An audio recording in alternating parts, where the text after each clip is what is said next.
Assalamualaikum warahmatullahi wabarakatuh. Halo teman-teman semua. Kembali lagi bersama saya, Tri Widya Putri dari Prodi Pendidikan Teknik Mesin 2018 Universitas Sriwijaya. Pada kali ini, kita akan membahas pembelajaran tentang pengelasan busur manual SMAW atau Seal Metal Arc Welding. Sebelum itu, adapun tujuan pembelajaran kita kali ini, yang pertama, untuk mengetahui apa itu pengelasan busur manual SMAW. Yang kedua, untuk mengetahui prosedur pengelasan yang baik. Yang ketiga, untuk mengetahui macam-macam kampulas. Yang keempat, untuk mengetahui alat pelindung diri pengelasan. Dan yang kelima, untuk mengetahui kelebihan dan kekurangan las SMAW. Selanjutnya, dalam pembahasan las SMAW ini, kita harus mengetahui dulu macam-macam las secara umum yang digunakan dalam melakukan pengelasan. Berikut ini pengelasan yang umum digunakan masyarakat. 1. Las SMAW. 2. Las MIG. 3. Las TIG. Dan yang keempat, las UAW.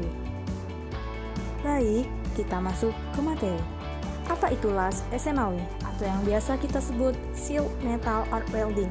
Jadi, las SMAW adalah sebuah proses penyambungan logam yang menggunakan energi panas untuk mencairkan benda kerja dan elektroda atau bahan pengisi. Energi panas pada proses pengelasan SMAW dihasilkan karena adanya lompatan ion katoda dan anoda, listrik yang terjadi pada ujung elektroda dan permukaan material. Komponen-komponen las SMAW. 1. Transformator DC dan AC. 2. Kabel massa dan kabel elektroda. 3. Holder dan klem massa. 4. Elektroda. 5. Konektor. 6. Palu camping. 7. Sikat kawat. Dan 8. Alat pelindung diri yang sesuai. Bisa dilihat di gambar komponen-komponen las SMAW. Selanjutnya, kita masuk ke materi prosedur pengelasan yang baik. Untuk menghasilkan kualitas pengelasan SMAW yang berkualitas, ada 7 parameter yang perlu diperhatikan. 1. Pemilihan jenis elektroda.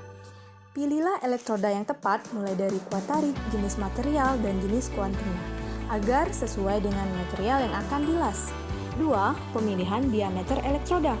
Pemilihan diameter dipertimbangkan berdasarkan tipe elektroda, posisi pengelasan, joint design, ketebalan material, dan skill dari weldernya. Diameter elektroda atau kawat las yang umumnya dipakai di proyek, konstruksinya adalah ukuran 2, mm dan 3, mm. Kadang juga dipakai 4, mm jika materialnya cukup tebal. 3. Pemakaian arus yang tepat. Pada pengelasan SMAW sangat berpengaruh terhadap hasil lasan. Jika arus listrik besar, maka elektroda akan terlalu cepat meleleh dan susah dikontrol. Jika arus listrik rendah, maka hasil pengelasan akan menumpuk dan las tak beraturan. 4. Arc length yang tepat dan konsisten.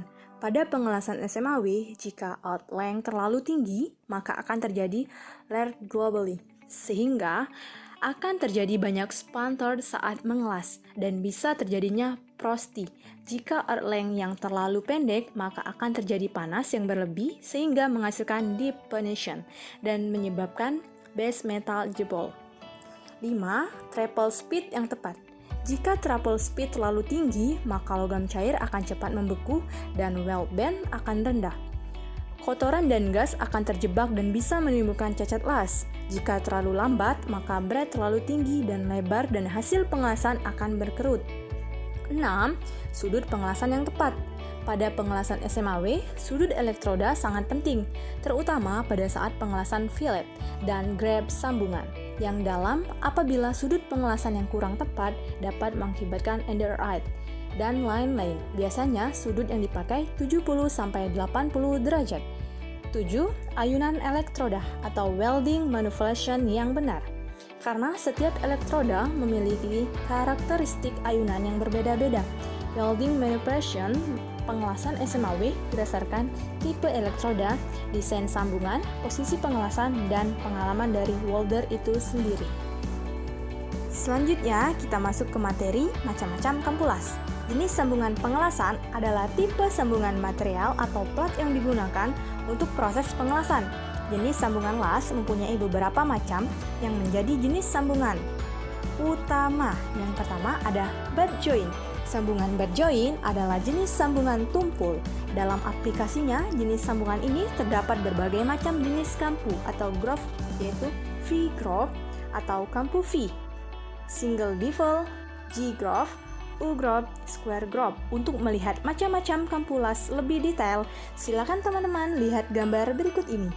Yang kedua ada T-fillet joint atau yang disebut T-joint, adalah jenis sambungan yang berbentuk seperti huruf T. Tipe sambungan ini banyak diaplikasikan untuk pembuatan konstruksi atap dan jenis konstruksi lainnya. Untuk tipe groove juga terkadang digunakan. Untuk sambungan fillet adalah double bevel. Namun, hal tersebut sangat jarang kecuali plat atau materialnya dan yang sangat tebal. Berikut ini gambar sambungan T pada T-joint. Bisa dilihat teman-teman. Dan yang ketiga ada corner joint. Corner joint mempunyai desain sambungan yang hampir sama dengan T-joint. Namun yang membedakan adalah letak dari materialnya. Pada sambungan ini, materialnya yang disambung adalah bagian ujung dengan ujung. Ada dua jenis corner joint, yaitu close dan open. Untuk detailnya silakan lihat pada gambar di bawah ini. Yang keempat, lap joint. Tipe sambungan lap joint adalah las yang sering digunakan untuk pengelasan spot atau sejak.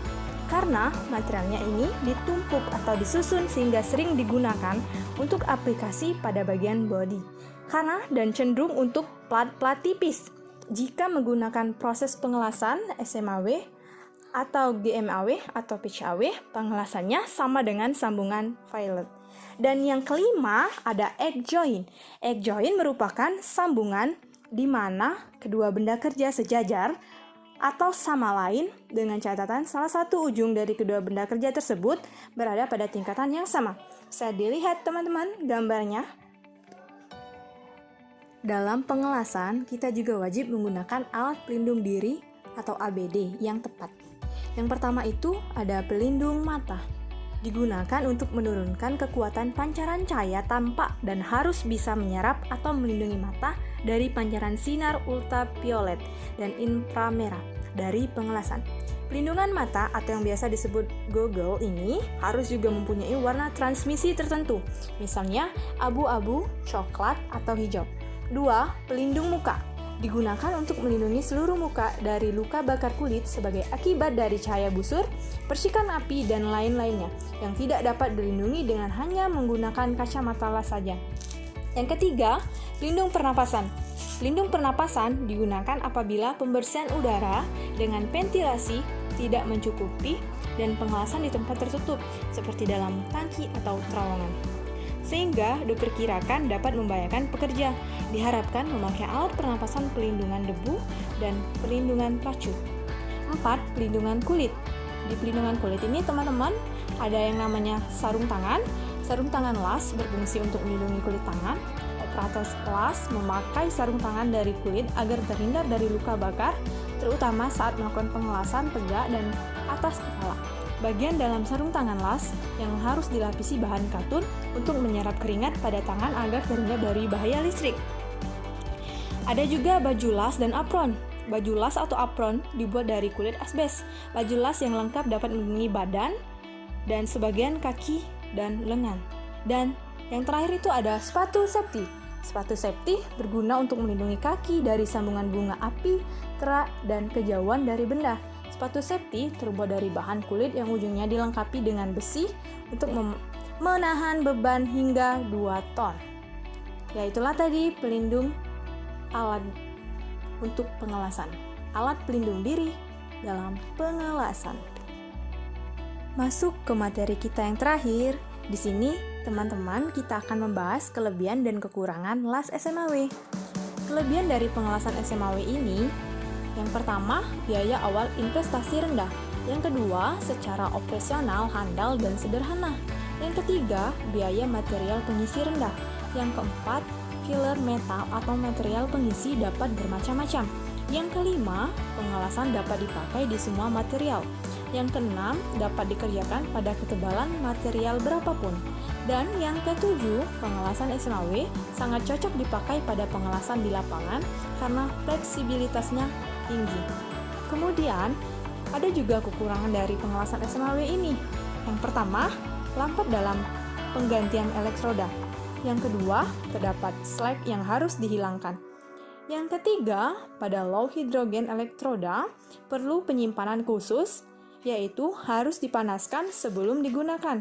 Dan yang keempat, efisiensi endapan rendah dan rentan terjadi cacat las, porosity dan slag inclusion. Baik, mungkin itu saja pembelajaran kita tentang pengelasan busur manual SMAW atau Sealed Metal Arc Welding. Semoga pembelajaran ini bermanfaat untuk kita semua. Wassalamualaikum warahmatullahi wabarakatuh. Sampai berjumpa lagi teman-teman.